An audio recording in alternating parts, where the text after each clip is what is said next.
Assalamualaikum warahmatullahi wabarakatuh. Nama saya Afifah Fadila Putri, NPM 2016-31016. Hari ini saya akan menjelaskan mengenai konsep xenobiotik. Xenobiotik berasal dari bahasa Yunani, yaitu xenos yang berarti asing dan biotik yang berarti makhluk hidup.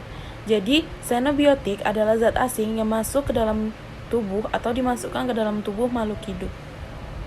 Xenobiotik dalam kesehatan adalah zat asing yang masuk ke dalam tubuh manusia yang tidak dibutuhkan atau tidak diharapkan. Sedangkan xenobiotik dalam lingkungan adalah zat polutan yang masuk ke dalam lingkungan baik tanah, air, dan gas. Contoh senyawa xenobiotik adalah obat-obatan, insektisida, zat kimia tambahan, dan karsinogen. Klasifikasi xenobiotik berdasarkan sumbernya. Yang pertama, sumber alamiah, yaitu senyawa xenobiotik dari sumber alami berupa racun dari benda hidup, seperti tanaman yang beracun dan hewan yang beracun. Yang kedua, sumber buatan, yaitu senyawa xenobiotik buatan berupa racun logam organik.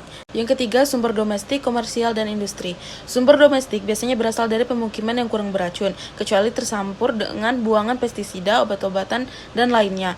Buangan komersial dan buangan industri biasanya sangat beragam. Klasifikasi xenobiotik berdasarkan wujudnya ada 3. Pertama, padat, yang sangat halus, dapat terbang bersama udara, disebut debu, dan kabut, sehingga dampaknya sangat luas. Yang kedua adalah cair. Cairan banyak dipergunakan dalam pertanian dan biasanya ditambah dengan pengencer. Contohnya seperti pestisida cair dan obat berupa injeksi. Yang ketiga yaitu gas. Gas dapat berdifusi sehingga menyebar lebih cepat daripada cairan dan zat padat.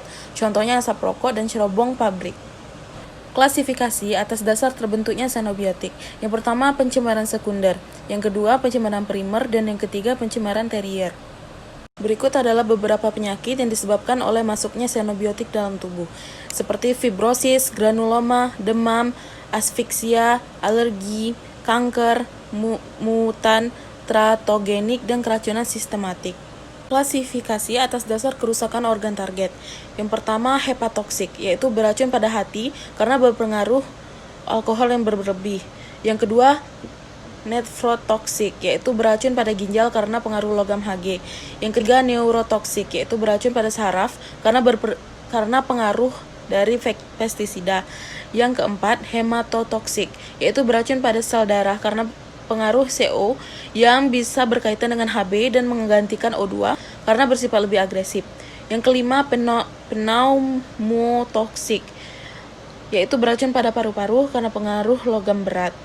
Absorpsi xenobiotik dapat didefinisikan sebagai jumlah xenobiotika yang mencapai sistem sirkulasi sistematik dalam bentuk tidak berubah.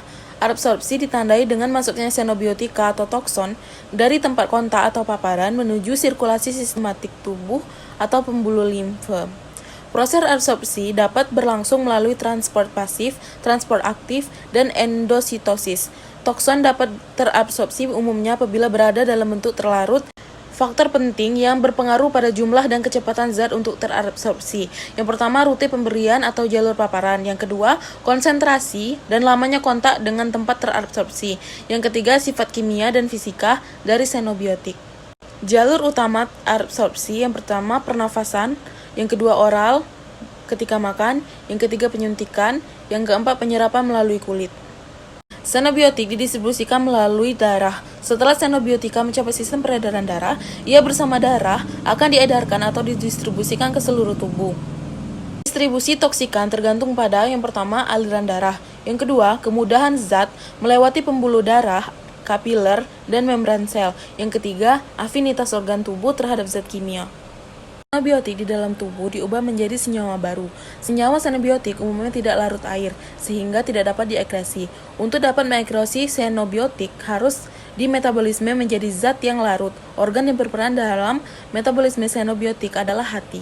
Metabolisme xenobiotik dibagi menjadi 2 fase. Yang pertama, fase hidroksilasi, merupakan fase mengubah xenobiotik aktif menjadi inaktif. Yang kedua, fase konjugasi, merupakan fase mengekskresikan xenobiotik inaktif dan zat kimia tertentu dalam tubuh menjadi zat yang larut, sehingga mudah diekskresi lewat empedu maupun urin. Ekskresi xenobiotik. Ekresi xenobiotik dapat dieliminasi dari tubuh melalui beberapa rute. Ginjal merupakan organ penting untuk mengeluarkan racun. Beberapa xenobiotik diubah terlebih dahulu menjadi bahan yang larut air sehingga dikeluarkan dalam tubuh. Yang kedua adalah hati dan empedu, memiliki peran penting dalam ekresi seperti DDT dan PB.